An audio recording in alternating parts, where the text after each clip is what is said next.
माता सीता को हरने के लिए रावण साधु वेश में आया था, क्योंकि वो भी ये जानता था कि केवल एक साधु के कहने पर ही माता लक्ष्मण जी को दिया हुआ अपना वचन तोड़ सकती है। हजारों वर्ष बीत गए, लेकिन आज भी यदि कोई साधु वेश में आता है तो हर सनातनी उस पर आंख बंद करके विश्वास कर लेता है। यही हमारे ऋषि मुनियों का तप है और यही हमारे संस्कार हैं। जब एक साधु वेश में आए हुए व्यक्ति ने एकम सनातन भारत दल से जुड़ने की इच्छा दिखाई तो हमारे शीर्ष नेतृत्व ने उन्हें अपने सर पर बिठाया और उन्हें सबसे ऊंचा मंच दिया। उनसे मंत्र पाठ कराए, प्रार्थना करने के लिए उन्हें बुलाया। गंगा जल हाथ में लेकर जब हमें संकल्प लेना था तो भी उन्हें ही संकल्प पढ़ने के लिए आगे रखा। सब ठीक चल रहा था, अचानक उसी साधु वेश में आए हुए व्यक्ति ने हम पर हमला शुरू कर दिया।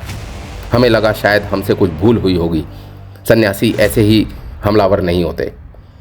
पलटकर एकम सनातन भारत दल ने उन पर हमला नहीं किया।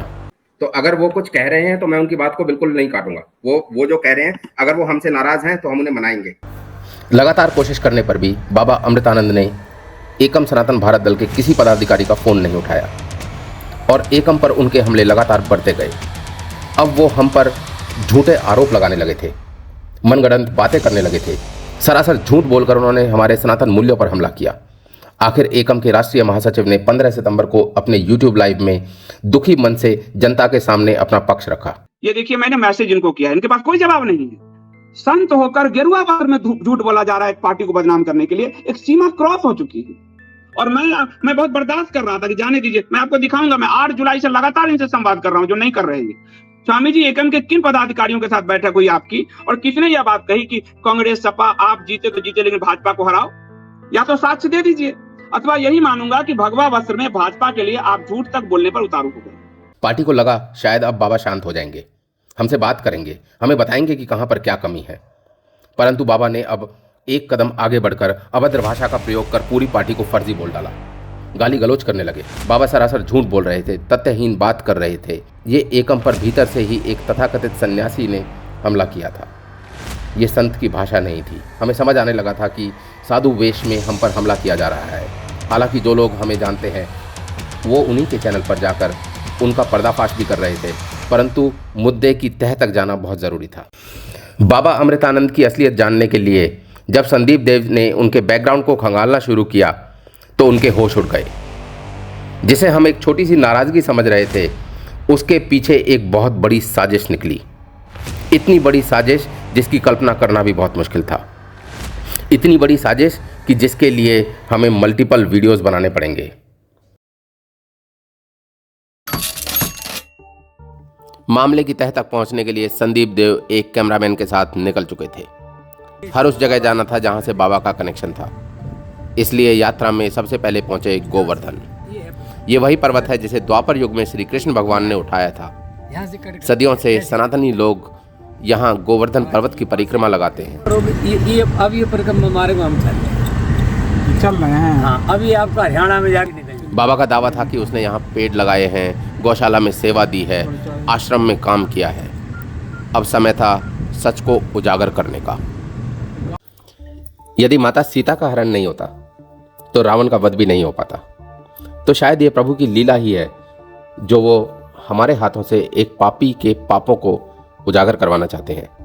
तो आज इस पहले अध्याय में एक संगी बाबा के ब्रजभूमि में किए हुए कांड का पर्दाफाश होगा। ये अमृतानंद नहीं, ये है अनानंद।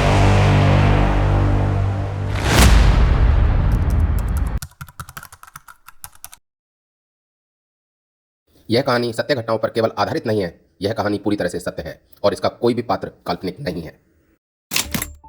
आप सबने काशी विध्वंस देखा है। काशी में हमारे स्वयंभू शिवलिंगों को उखाड़ा गया, पौराणिक मंदिरों को ध्वस्त किया गया और हमारे 56 विनायक में से 5 विनायक तोड़ दिए गए। भारतीय जनता पार्टी की सरकार जब से केंद्र और राज्य में आई है, विकास के नाम पर हमारे मंदिरों को तोड़ने फोड़ने का काम तेजी से चल रहा है। महाकाल लोक में भी आपने देखा कि किस तरह से काल भैरव का मंदिर तोड़ा गया और बाद में फाइबर की मूर्तियां जो सप्तऋषि की लगाई गई, हल्की सी आंधी में ही वो उड़ गई। इसी तर्ज पर भारतीय जनता पार्टी की सरकार ने ब्रज के विकास की एक योजना को मूर्त रूप देने का प्रयास किया। जब 2017 में योगी सरकार यूपी में आई और 14 में पहले ही मोदी सरकार आ चुकी थी, तो इन्होंने 2017 में ब्रज की योजना को मूर्त रूप देना शुरू किया और इसमें बड़े बड़े इंडस्ट्रियलिस्ट को लगाया गया। इसमें संघ भाजपा से जो पुराने ताल्लुकात रखने वाले सरकारी बाबाओं को लगाया गया, एनजीटी का इस्तेमाल किया गया और इसमें बड़े पैमाने पर आम लोगों को उजाड़ा गया।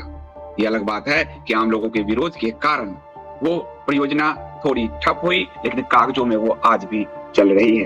करीब 7,600 लोगों के घर उजाड़ने का नोटिस जारी किया गया, 100 लोगों के घर उजाड़ दिए गए और ये सब किया गया उत्तर प्रदेश के उप मुख्यमंत्री रहे मौर्य सारे मंत्री के साथ बैठकर एक भ्रष्टाचार का आरोपी हाईकोर्ट सुप्रीम कोर्ट द्वारा जिसकी याचिकाएं निरस्त हुई है, ईडी और सीबीआई का रेड झेल चुका ऐसा भ्रष्टाचार का आरोपी एक आर्किटेक्ट, राजस्थान के एक आर्किटेक्ट अनूप भरतिया के प्रोजेक्ट को पास कराने के लिए और इस अनूप भरतिया के प्रोजेक्ट को पास कराने में उपयोग किया गया पुराने संघी बाबा आनंद गोपाल दास और अमृतानंद स्वामी का और उनका इस्तेमाल हुआ एनजीटी कोर्ट में। आनंद गोपाल दास पर भी भूमाफिया होने का आरोप है और न सिर्फ आरोप है बल्कि हाईकोर्ट ने, राजस्थान के हाईकोर्ट ने इनके खिलाफ नोटिस भी दिया था और ये भूमाफिया के रूप में चर्चित भी हुए थे।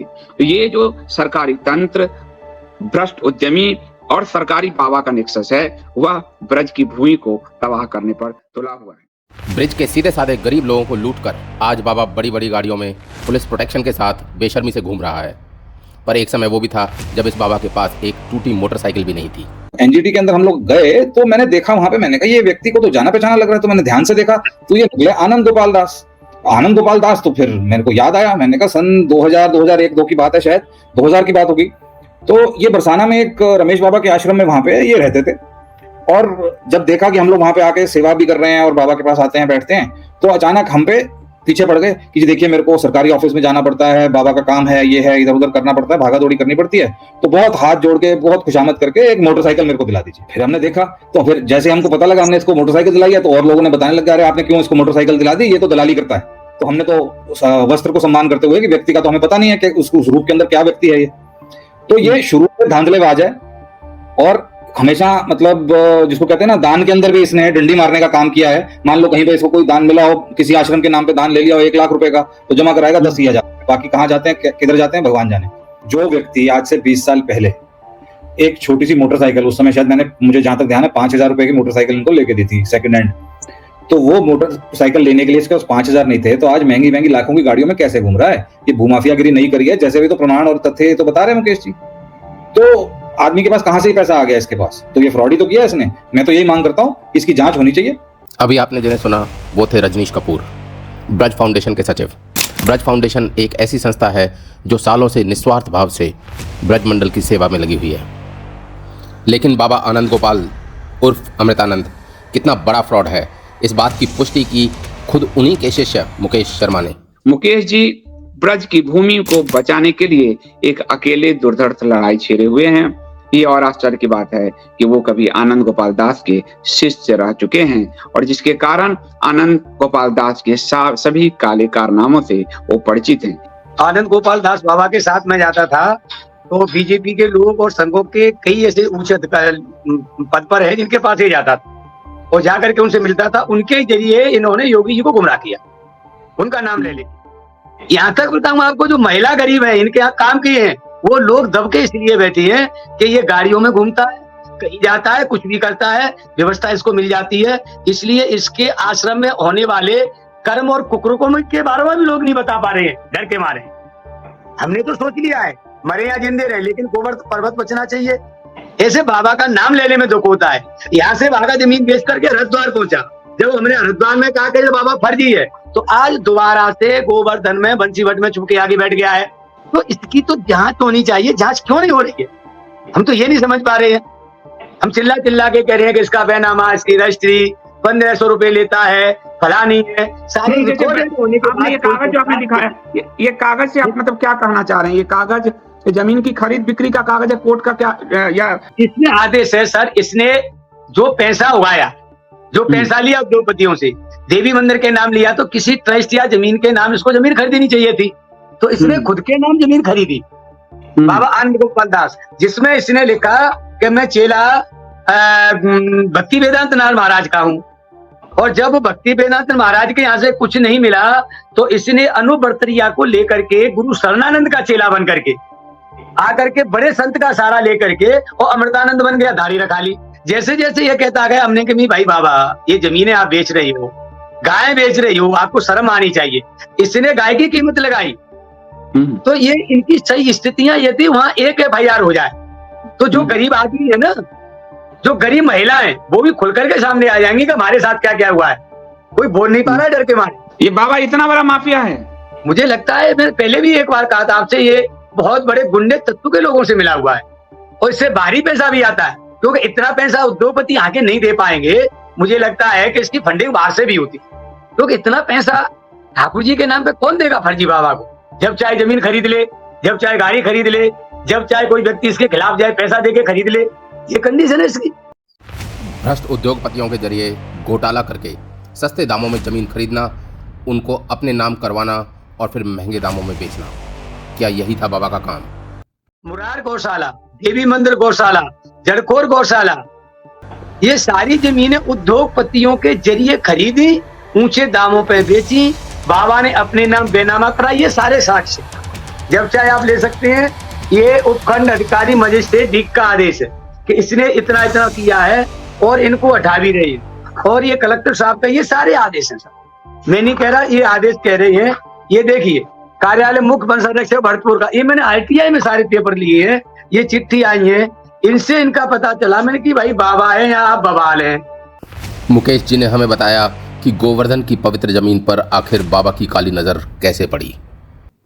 अब जब ये बढ़ा तो इसका एक कॉमर्शियल अंडरग्राउंड इसके संपर्क में एक उद्योगपति अनुवर्तरिया वो आ गई। अब ये राजस्थान को छोड़ के चलते हैं गोवर्धन की तरफ, उनकी निगाह हो गई, परिक्रमा की होगी, मुझे जानकारी नहीं है। उस उद्योगपति ने जब परिक्रमा की तो देखा कि यहाँ तो उद्योग लगाने का अच्छा मौका है, तो इन्होंने बाबा को IPL करने के लिए NGT कोर्ट दिल्ली में पेश कर दिया। पैसा उसने लगाया और एक फाइल कर दी कि गोवर्धन का विकास करेंगे। हम लोगों से कहा कि आप जाइए मुकेश जी गोवर्धन, लोगों से कहिए हम पेड़ लगाएंगे। हम स्वयं एक फाइल लेकर के आए और घर घर इन लोगों के साइन कराए कि बाबा यहाँ पेड़ लगाएंगे, पानी पिलाएंगे। जो हमसे कहा गया हमने उतना किया और इन लोगों ने हस्ताक्षर किए और वही फाइल हमने NGT कोर्ट में लगा दी। अब इन्होंने क्या किया, अनुवर्तरिया जी आते हैं तो 4000 करोड़ का प्रोजेक्ट स्वामी जी मौर्य जी थे उप मुख्यमंत्री, उनके सामने इन्होंने पेश कर दिया। अब पेड़ों को छोड़ के इन्होंने कहा कि हम यहाँ भोजनालय बनाएंगे, लेटरिन बनाएंगे, बाथरूम बनाएंगे। ये प्रोजेक्ट इन्होंने एक मुख्यमंत्री को, भाजपा सरकार को दे दिया गया। जब उन्होंने कहा तो जगह तो है ही नहीं भाई, ये लोग बनाएंगे लेटरिन बाथरूम तो कहाँ बनाएंगे। अब ये एक कानूनी लॉ में जाते हैं कि जगह तलाश। NGT कोर्ट कहता है कि ये लोग अवैध नॉन कस्टोडियन जोन, ये भाषा है अंग्रेजों की। और ये जो वकील जाके बोलते हैं ना, अब ब्रजभाषी कहा जाना नॉन कस्टोडियन जोन क्या होता है, तो 1970 में ये लागू कर दिया था कि यहाँ कोई निर्माण नहीं होगा। ये सरकारी कानून था। जब कोई निर्माण नहीं होगा तो इनका बेनामा कैसे किया तहसीलदार ने? मेरा प्रश्न है सरकार से कि जब यहाँ निर्माण नहीं होगा तो प्लॉटों में बेनामा क्यों किए? जब प्लॉटों में बेनामा किए तो अपने आप हकदार हो गए कि ये नहीं हुए? प्रश्न नंबर 1। जब प्लॉट इनको मिल गए, बेनामा हो गया, दाखला खारिज हो गया, इन्होंने मकान बना लिए। अब क्या होता है कि 2010 में एक विकास प्राधिकरण सरकार एक गजट पास करती है कि हम ब्रज का विकास करेंगे। 2010 में विकास प्राधिकरण बनता है, बाबा 2013 में फाइल करता है। आनंद गोपाल दास बताता है अपने को 2013 में मैं कुसुम सरोवर पे रहता हूँ और भक्ति वेदांत नारायण स्वामी का चेला हूँ। और जब फाइल करता है तो कहता है मैं अमृतानंद गुरु शरणानंद का चेला हूँ। तो ये बाबा जी है या बवाल है? ये ऑन रिकॉर्ड है। उद्योगपतियों के साथ टीट और दृष्टियां बनाई। हमने कहा भाई ये क्या हो रहा है? जब इसका विरोध किया तो उल्टे आरोप हम पे भी लगाने लग गए। अब बताइए, इनको कहती है सरकार के आप हटाइए, मलबा हटाइए, छत तोड़ दी। तोड़ना था दान घाटी को, 5 जहाँ आश्रम बने थे, वो लोग पावरफुल पैसे वाले थे, न उनको तोड़ के बिल्डोजर यहाँ चला दिया जी, जबकि इनका तो नाम ही नहीं था। बाद में ये कहा कि हाँ साहब हमारा आदेश, कोई आदेश नहीं था। उस समझिएगा उसी समय से मैं कह रहा हूँ कि गुजर का नगरा 8 परिवार आपने उजाड़े, नॉन कस्टोडियल जोन में नहीं आते, कृषि की जमीन है, सरकार के अधीन नहीं आते, ये काहे के अपराधी हैं? क्यों तोड़े इनको मकान क्यों नहीं दिया गया? इसको लड़ते लड़ते आज मुझे भी कम से कम 8-10 साल हो गई।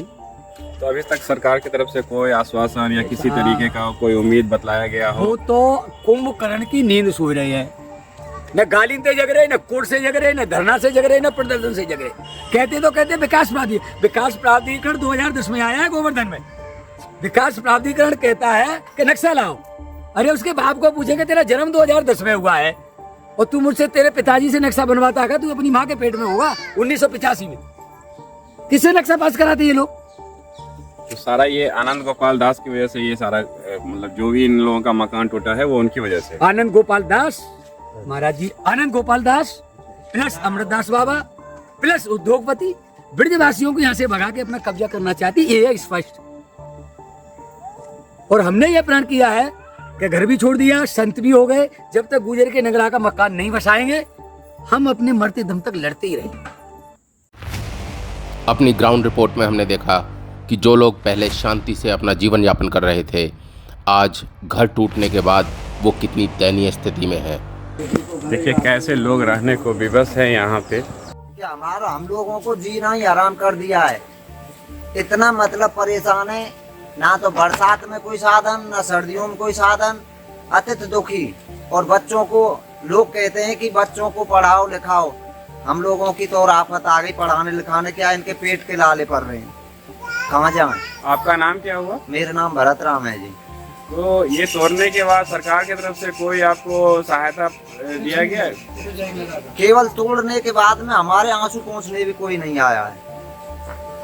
और इतना कहने के लिए तो आ गए कि यहाँ से मलबा हटाओ, नहीं तो ये मलबे का भी टैक्स लग जाएगा आप पर। हम इस बात से हैरान थे कि सरकारी रजिस्ट्री होने के बाद भी इन लोगों के घर तोड़ दिए गए। इन लोगों को बिल्कुल उजड़ करना चाहते हैं और सब लोग रजिस्टर्ड हो रहे हैं, बिना रजिस्ट्री के कोई भी नहीं है।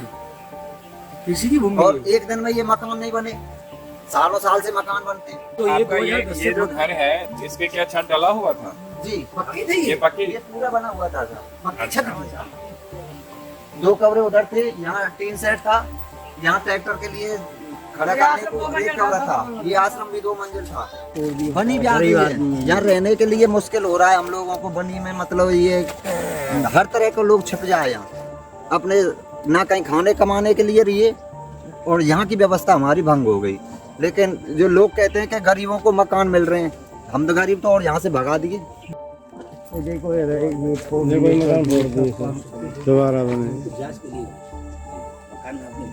लगभग 100 मकान जो है ना तोड़ा गया है। सब तोड़ दिए सब।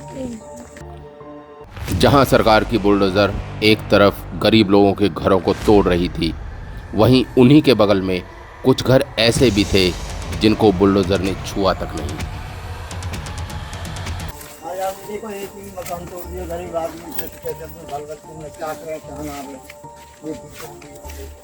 ये भी तोड़ दिया उन्होंने। एक प्रमाण इनको तोड़ा, ये खड़ा है पैसे वाले का। अच्छा, ये उसी टाइम जो है सो ये मकान बन चुका था, ये बड़ी वाली बिल्डिंग है। इसका नोटिस था, उसका हाथ इसलिए नहीं लगा कि पावरफुल व्यक्ति थे तो नहीं टूटा, गरीबों को तोड़ दिया। ये बाहर का आदमी है ब्रजवासी, बस यही अंतर है। अगर वो कहते हैं नॉन कस्टोडियल जोन है, ये है, तो ये मुख्यमंत्री हैं, एक संत भी हैं, आज तो प्रधानमंत्री जी भी कहते हैं हम भी संत हैं। अगर ये संत हैं तो ब्रजवासियों की सेवा करना सबसे बड़ा पुण्य बताया है शास्त्रों में। तो क्या ये ब्रजवासियों को प्रधानमंत्री या कोई किसी योजना से इनको मकान नहीं दे सकते? ये देना कोई इनके लिए बड़ी बात नहीं है। वोटों की राजनीति न छोड़ के ऐसी में उनमें सबको दे रहे हैं ना आवास, तो ये ब्रजवासियों को दे सकते हैं। और ये लोग तो इनके पूर्वज तो दब से बसे हैं जब से श्री कृष्ण भगवान ने पर्वत उठाया था, तो ये अनलीगल कैसे हो सकते? इनकी पीड़ा है इस जंगल में। आप कहने हम सुरक्षा व्यवस्था करेंगे, घर तोड़ दिया, बच्ची कैसे सोएगी, ये काम करने कैसे जाएगी? ये एक प्रश्न है।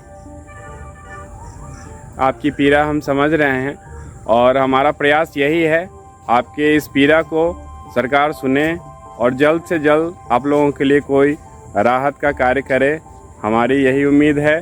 और आपकी आवाज़ सरकार तक पहुंचाने का जो कार्य हमने उठाया है उसे हम अपनी तरफ से पहुंचा के रहेंगे। अखीरा प्रश्न है, बाबा आनंद गोपाल दास अपनानंद की जांच होनी चाहिए कि ये साधु है, अपराधी है, या ये कोई उद्योगपतियों का धंधा करता है। मुझे लगता है कि ये शायद किसी आतंकवादी संगठन से मिला हुआ भी हो सकता है, क्योंकि इसके दया धर्म नीति कुछ भी नहीं है। आज तक में ये रहने वाला कहाँ का है? कभी कहता मैं बच्चापन से साधु हूँ, तो माँ तो इसकी हो गई, पिता तो इसका होगा कि ये ऊपर से गिराया सीधा आके संत बना है, अपना पूरा बायोडाटा बेस करे। तो इसके माता पिता हैं कौन? आज तक इसने माता पिता नहीं बताए। कहता है मैं संत हूँ, मैं बच्चापन का। अरे तू बच्चापन का है तो आसमान से गिराया क्या? बता कौन है तेरे माता पिता? मूल निवासी कहाँ का है? संत भी बने तो क्या है इतना दुख देने के लिए? बाबा अमृतानंद उर्फ आनंद गोपाल का काला चेहरा ब्रज का बच्चा बच्चा पहचान चुका था। अब समय था बाबा के यहाँ से तड़ी पार होने का।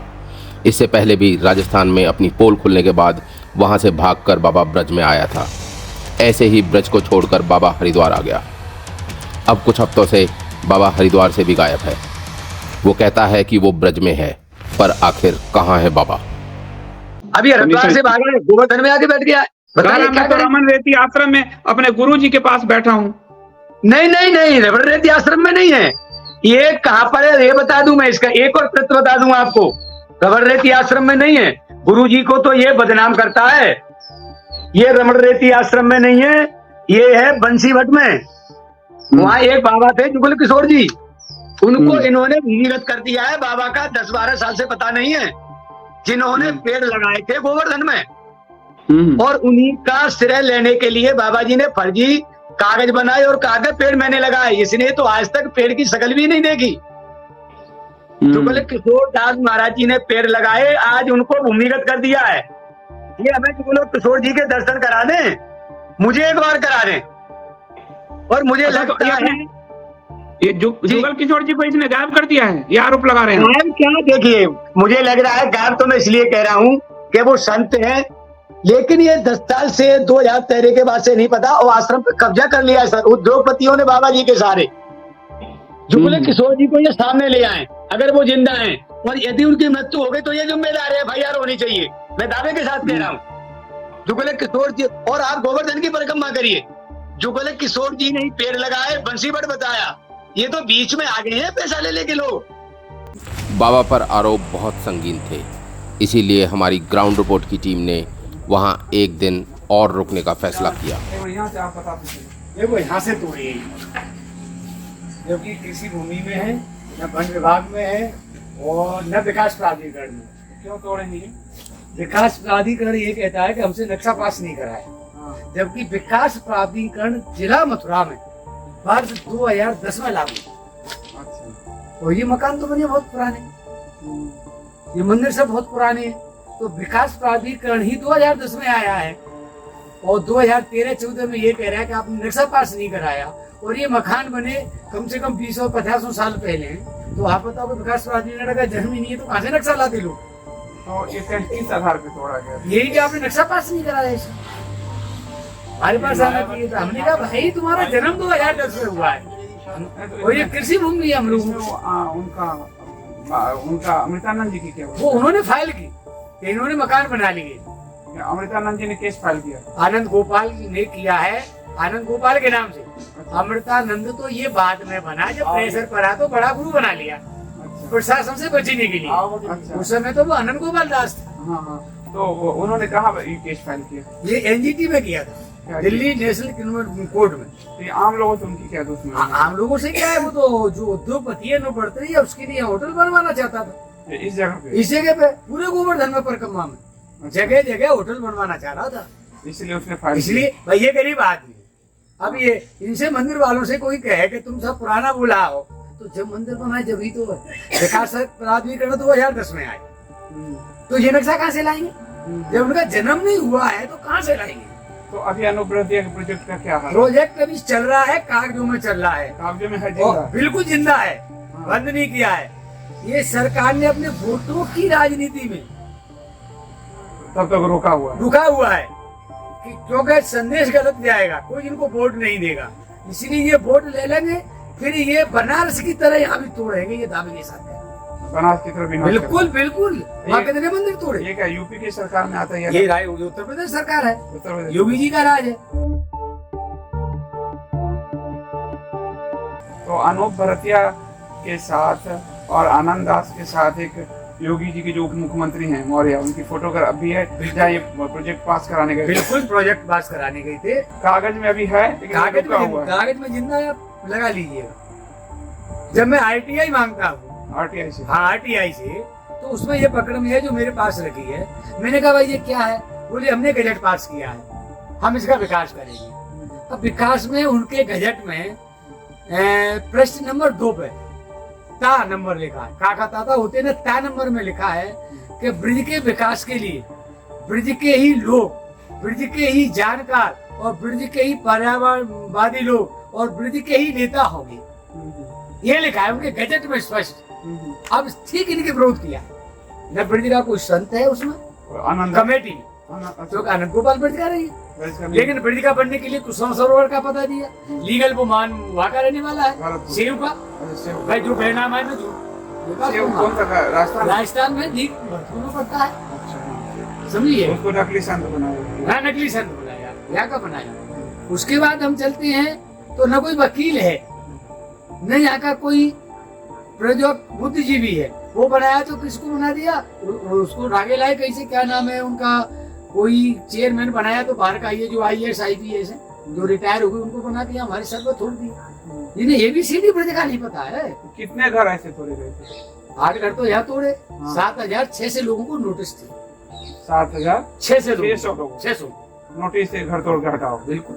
हम लोग NGT गए, कोई फाइल नहीं की, क्योंकि वकीलों के लिए तो पैसा था ही नहीं। हम तो सीधे जाके जैसे भिड़े, दीदी ने क्या क्या पता नहीं, हम तो जब से रह रहे हमारे पूरे इधर ठाकुर जी ने पर्वत उठाया था। अब ये लोग कहते हैं नक्शा पास नहीं, कौन खास पर देखा ना। 7,600 मकान को था, इसमें से कितना मकान तोड़ा गया? कम से कम 100 के आसपास, 150 के आसपास तोड़ा है। ऐसा माहौल हो गया यहाँ पर उस समय कि वकील खुद मतलब अपनी कचहरियों को और बिस्तरों को वहाँ से छोड़ के यहाँ आ रहे हैं, और यहाँ पर आके वो हमसे बोल रहे हैं कि आप अपने डॉक्यूमेंट्स वगैरह दीजिए और हम आपका केस फाइल करते हैं। धंधा शुरू हो हाँ, यहाँ पर बहुत जोर से बिजनेस चला उस समय पर। और ये कब की बात है? सरकारी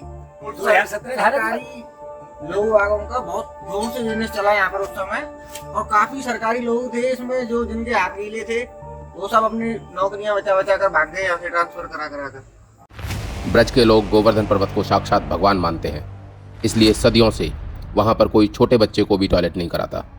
और विकास में पागल इस सरकार ने वहाँ पर्वत के ऊपर शौचालय बना दिए। ये ऐसे ही है जैसे काशी में माँ गंगा के ऊपर गंगा विलास नाम के क्रूज चलाने की सरकार की योजना है। और कितने पैसे खर्च कर करके यहाँ पर सुलभ शौचालय और वो बना रहे गिरिराज जी की ऊपर। एक तरीका से आप यही बोलोगे गिरिराज जी के ऊपर ही बना हुआ है सुलभ शौचालय। ये टूट कब से, ये सब टूटना हुआ 2017 से? जी, जिस टाइम पे बीजेपी की गवर्नमेंट बनी थी यूपी में, प्रथम विधायक यूपी में हुआ था हमारे यहाँ पर बीजेपी का, उस समय ही यहाँ पर बिल्डोजर चले थे, उस समय ही यहाँ पर मकान। उससे पहले कभी नहीं टूटे? उससे पहले कोई मतलब ही नहीं था किसी प्रकार का, सभी अपने खाने कमाने में आनंद में। कितना दिन चला था ये तोड़ फोड़? ये तोड़ फोड़ मिनिमम साल भर चली थी, एक साल चली थी। और योगी जी बने थे मुख्यमंत्री। जी, मैं बता तो रहा हूँ, बीजेपी की गवर्नमेंट प्रथम बार यूपी में आई थी, उस समय इलेक्शन चल रहे थे, वोटिंग हो गई थी, नतीजे नहीं आए थे। गोवर्धन के लोगों की माने तो बाबा अमृतानंद वहाँ मुंह दिखाने योग्य नहीं है। यदि वो ब्रज में आते भी हैं तो रात में चोरों की तरह। वो संत है तो उनसे हमारी एक छोटी सी प्रार्थना है कि वो संत है तो यहाँ गिरिराज जी में आकर पूजा पाठ करें। यहाँ पर आकर वो क्या, वो लखनऊ में और बम्बई में और वहाँ पर जाकर क्या मतलब अपनी जान को बचाते हुए ढूंढ रहे हैं। उन्होंने ये बोला था कि मुझको ब्रजवासी मारने के लिए ढूंढ रहे हैं। ब्रजवासी क्यों मारेंगे? अभी तो और आपने ब्रजवासियों के साथ इतना अच्छा नहीं किया जो आपको ब्रजवासी छोड़ेंगे, मगर ब्रजवासी क्यों मारेंगे? ब्रजवासियों पे अपना ही गलती करना है, आपसे क्या मतलब है?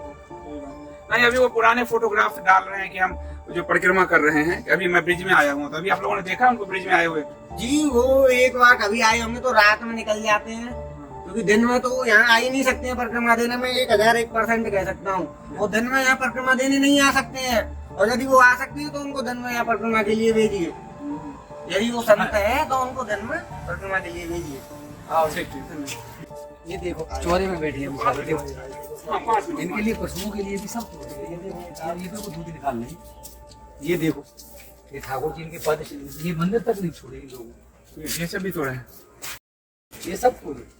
अब देखो ये यहाँ रह रहे हैं, ये बाबा दूध निकाल रहे हैं, ये देखो कहा है यहाँ ये सब तोड़ दिया है, देख रहे हैं बाबा वहीं से बोल दो। सब तोड़ दिए भैया, सब मतलब जबरदस्ती तोड़े, हाथ जोड़ लेने कूदे की भाई ना मानेगा नहीं साहब, ऊपर पे आगे से भी ना मकान तोड़ दिए सारे। सब 2-3 मंजिल मकान है सबके, सब तोड़ दिए। हमने ये कहा भाई हम कम जगह दे दियो, मकान दे दियो, कछुत दे दियो, हमें बच्चा निकाल ले जाए, लेकिन नहीं ये तो अभी कुछ ना मिला। बताइए अब बाबा बरसात में आप कैसे रहते हैं इसमें? बरसात में भैया वो गा रहे हैं तिरपाल ऐसे रह रही है। तिरपाल डाल कर रहे हैं। किस तरह का संत का काम किया है आनंददास ने? आनंददास ने किस जो उसके उस पे तोड़ा गया PIL पे ऐसा किया बाबूजी, बताइए खाई ने अगर वहाँ ने आदेश लीने बिन पे तो जनता पे थे भाई मैं पेड़ पौधा लगाऊं, जो वन विभाग की जमीन है वहाँ पेड़ पौधा लगाऊं, पेड़ पौधा में दस्तखत कर दिए जनता ने, जेटवा ने सब वे तो पैसा वारे पैसा भर दी ने, वो तो बच गए और गरीब मार दी ने। तो ये है बाबा आनंद दास उस अमृतानंद स्वामी जी का खेल, कितने गरीबों को उजरवाया उस बाबा ने। ये आप देखिए चारों तरफ सबके 2 मंजिले 3 मंजिले मकान तोड़वाए, और सिर्फ भारतीय जनता पार्टी के एक बिजनेसमैन आरोप के मुताबिक जिनका नाम अनूप भरतिया है, उनके प्रोजेक्ट के लिए और ये सारा जो है उपक्रम इन्होंने किया, और जिसकी वजह से वो बरसाने से ब्रज से भागते फिर रहे हैं। जनता बहुत आक्रोशित है क्योंकि उन्होंने एक बिजनेसमैन के लिए, बिजनेसमैन को फायदा पहुंचाने के लिए उसके 4000 करोड़ के प्रोजेक्ट के लिए और जो है आम लोगों के घर तोड़वा दिए हैं। ये आपको दिख रहा है। कैसे देखो ये मकान कैसे रह रहे हैं लोग, अब ये बरसात में कैसे रहते होंगे इसमें? देखो आप अंदर घुस के देखो दिक्कत क्या है। माता जी बताओ कैसे रहती हैं आप? अब देखो चोरी में रोटी करें, बरसात आ जाएगी, देखो ये अब ये इसमें कैसे रहेंगे आप बताओ? कहाँ ये कोई रहने लायक जगह? देखो कैसे रह रही है, देख रहे हैं ये बक्सा, इसमें नहीं छत नहीं डाल सकते लोग, डालते हैं तो तोड़ देंगे। बारिश में इसमें से पानी आएगा, ये देखो ये दिख रही है, इसे करो बारिश में पानी यहाँ आएगा। पहले कहते थे ना, देखो सर इधर आओ, ये पूरा पक्का मकान था, पक्का था, छत थी। देखो इधर आओ आप, पहले इधर आओ। जो सुदामा की झोपड़ी कहते थे ना, ऊपर ये देखो इसमें से पानी आएगा, कैसे रहेंगे बरसात में ये लोग? ये एक संत की आड़ में देखिए आम लोगों का, आम हिंदुओं का कैसे इन्होंने घर उजरवाया है बाबा आनंद दास उर्फ अमृतानंद स्वामी ने। ये आप देख सकते हैं लोग किस तरह से बाहर जो है उन्हें खाने पीने की व्यवस्था भी उनको बाहर करनी पड़ रही है। आइए उस तरफ से। अब बरसात आ जाए, बरसात आ जाएगी, फिर जब बरसात बंद हो जाएगी खाना बनाएंगे।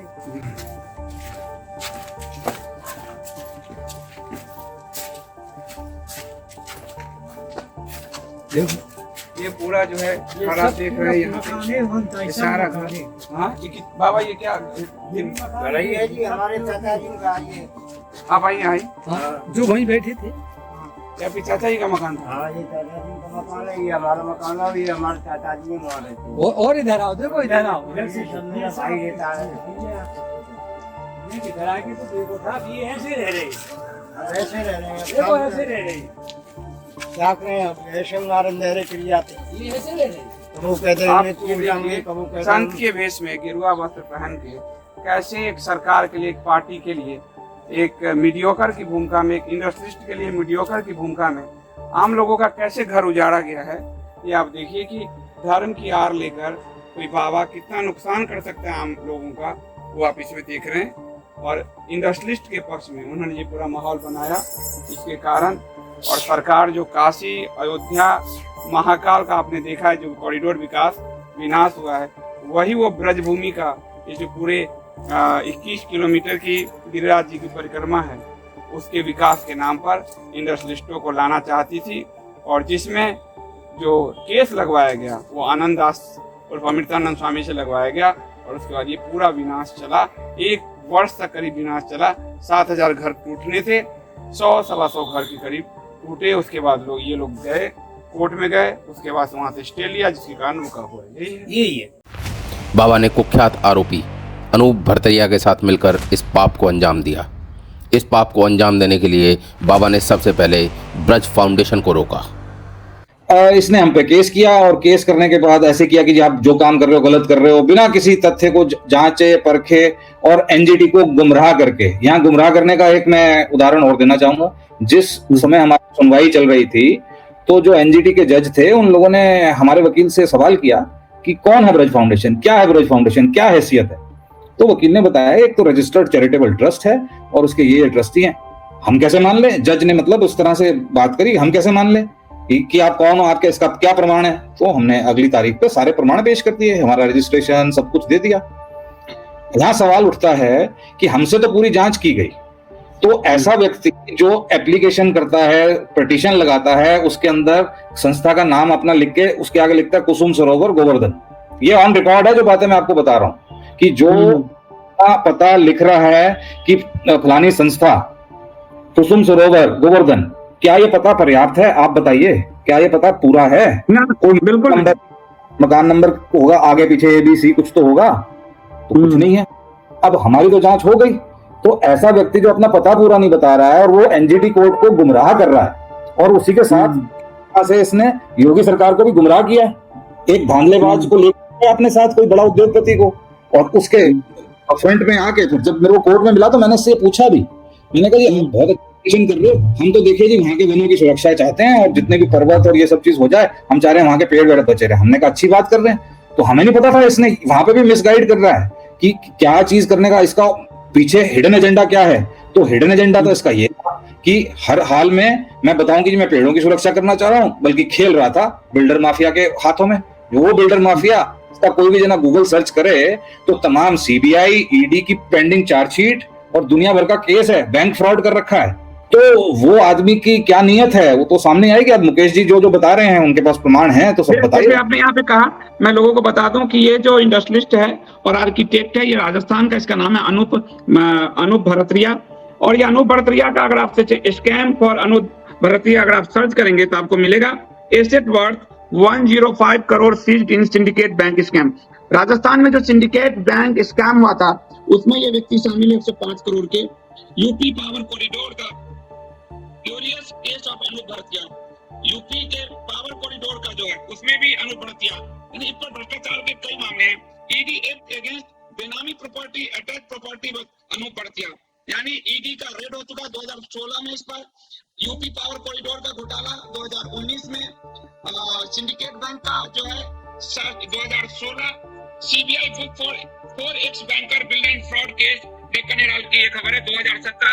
यानी इतने सारे घोटाले का आरोपी ये व्यक्ति, इसको आनंद गोपाल दास उर्फ अमृतानंद स्वामी, इस व्यक्ति को ले जाते हैं सीधे उत्तर प्रदेश के उप मुख्यमंत्री भरतरिया जो है और आनंद गोपाल दास बैठे हैं। सत्य प्रकाश मंगल जो एक और इसमें सत्य प्रकाश मंगल जो इसमें एक और पिटिशनर है वो बैठे हैं, और ये केशव प्रसाद मौर्य उसके साथ बैठकर और ये गोवर्धन का प्रोजेक्ट पास करवा रहे हैं। उसके बाद आप देखेंगे वहां के नेता को आनंद गोपाल दास प्रोजेक्ट दिखा रहा है कि ये नक्शा है, पास कराइए। यानी पूरा उत्तर प्रदेश की सरकार 2017 के बाद योगी जी की सरकार एक करप्ट बिजनेसमैन, आर्किटेक्ट और खुद मोदी सरकार की ईडी CBI जांच कर रही, तो हम कह नहीं सकते कि यूपी सरकार को पता नहीं है। उसके प्रोजेक्ट को एक जो है जिसका संदिग्ध कैरेक्टर है आनंद गोपाल दास, जो राजस्थान हाई कोर्ट ने जिनके खिलाफ नोटिस कर रखा है, भू माफिया का आरोप है, गौशाला बेचने का आरोप है जिन पर, उनके पिटीशन पे उनके कहने पर मुलाकात करती है और ये पूरे 21 किलोमीटर का गोवर्धन परिक्रमा है उसके प्रोजेक्ट को पास करती है। यूपी सरकार करप्ट बिजनेसमैन आरोप इसकी जो है ये हाई कोर्ट से लेकर सुप्रीम कोर्ट तक जो है ये अपना केस खत्म कराने के लिए गए हैं अनूप भरतरिया, खत्म नहीं हुआ इन पर। तो करप्ट एक बिजनेसमैन और आर्किटेक्ट और एक करप्ट बाबा जो भू माफिया है, लैंड माफिया जिस पर आरोप है, ये सब मिलकर ब्रजवासियों को उजाड़ने का एक प्रोजेक्ट पास कराते हैं। गोवर्धन पर्वत क्षेत्र की इस विनाश लीला में एक और किरदार भी है और वो है एनजीटी के जज रघुविंदर सिंह राठौड़। एनजीटी कोर्ट भी क्या कर रहा है? एनजीटी कोर्ट ने क्या किया? एनजीटी कोर्ट ने बोला कि जी इसके अंदर आपने परमिशन ली कि नहीं ली, आपने ये किया कि नहीं, गुमराह करने की बात। ये सब चीजें रेवेन्यू कोर्ट का मामला है। और एनजीटी क्या है? पर्यावरण की सुरक्षा के लिए है। तो पर्यावरण की सुरक्षा करने वाला कोर्ट रेवेन्यू मैटर के अंदर कैसे जा रहा है? हमने ये सब तथ्य, जब हमारे पे बैन लगा कि ये सब तोड़ दो, ये सब कर दो, आप देखिए ऐसे मौखिक आदेश दे दिए कि जो चीज जैसे थी उसको पुराने रूप में ले आइए। जैसे मान लीजिए संकर्षण कुंड पे एक प्राण प्रतिष्ठित मूर्ति रखी है संकर्षण भगवान की, वहां पे उसपे पूजा होती है, उसको तोड़ने तक के आदेश दे दिए गए, वो सब मौखिक। तो हमने सुप्रीम कोर्ट के आगे गुहार लगाई, तो सुप्रीम कोर्ट ने उस पर तुरंत स्टे लगा दिया। स्टे लग गया, और तब से आज तक तारीख अभी पड़ी नहीं है। जब भी तारीख आएगी तब देखा जाएगा, जो न्यायालय का फैसला होगा वो हमें स्वीकार्य होगा। लेकिन ये आदमी ने, मैं कहता हूं इसको, तो मैं अभी तक तो यही कहूंगा कि योगी जी को गुमराह किया है, और योगी जी को गुमराह करके उसने कोर्ट का रास्ता चुना, एनजीटी कोर्ट का, और एक अच्छे काम को रोका है।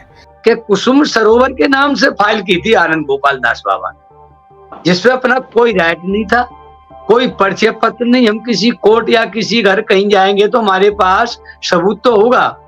हम 2013, 12, 14 तक देवी मंदिर पे ही रहते थे, किसी गोवर्धन या कहीं भी नहीं रहे, और वहीं की हमारी आईडी थी राजस्थान की। लेकिन फिर भी एनजीटी कोर्ट में कुसुम सरोवर का नाम लिखकर, खाली कुसुम सरोवर डाल के, जहाँ कोई हमारा अता पता नहीं था, वहां से ही फाइल कर दी। तो इस फाइल पर यह विचार चल रहा था कि जब ये यहाँ के निवासी नहीं, ये फाइल ही गलत है। लेकिन क्या कारण बना? उद्योगपति आए, सरकार आई, सब लोगों के दबाव में हमारे माननीय राघवेंद्र राठौड़ जज साहब भी एनजीटी कोर्ट में आ गए।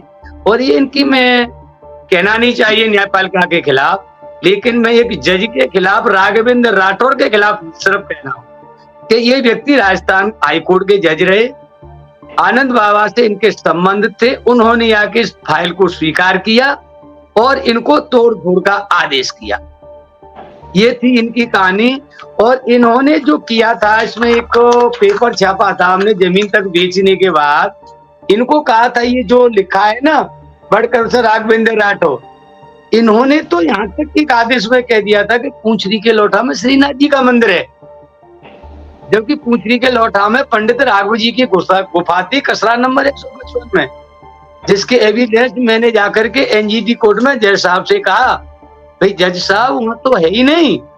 लेकिन बाबा अनूप बड़तरिया और अन्य लोगों के दबाव, पैसे में इतना पैसा इकट्ठा कर लिया कि जज साहब तो कुछ सुनने को तैयार नहीं, अधिकारी कोर्ट की आड़ में मानने को तैयार नहीं।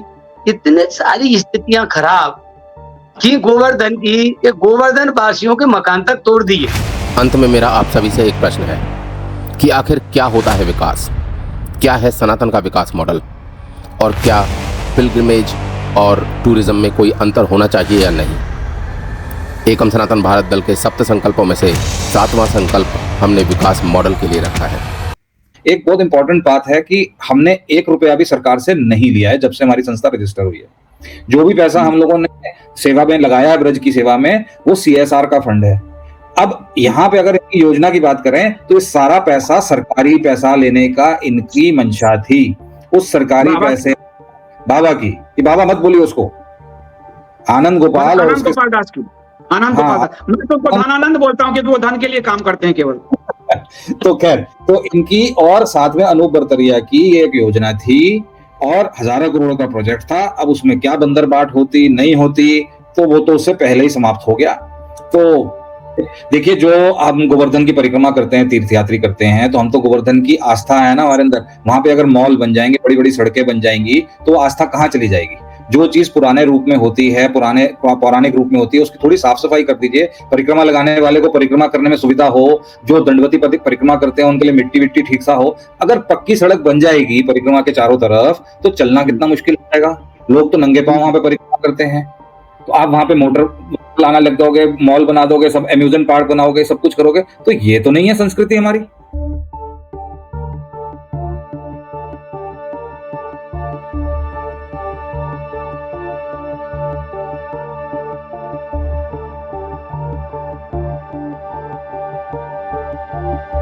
जिन जिन ने गोवर्धन का सत्यानाश किया है, चाहे वो कोई मंत्री हो या बाबा हो, उनको रहने को आज जगह नहीं है। पार्टी का नेता है, उसको देख लेना, मैं नाम नहीं ले रहा हूं, पार्टी में नहीं है, जगह नहीं है। बाबा को आज रहने को आशियाना नहीं है। इंडिया स्पीक्स डेली की ये मुहिम अब रुकने वाली नहीं है। अगले सप्ताह धनानंद बाबा के एक और कांड का होगा पर्दाफाश।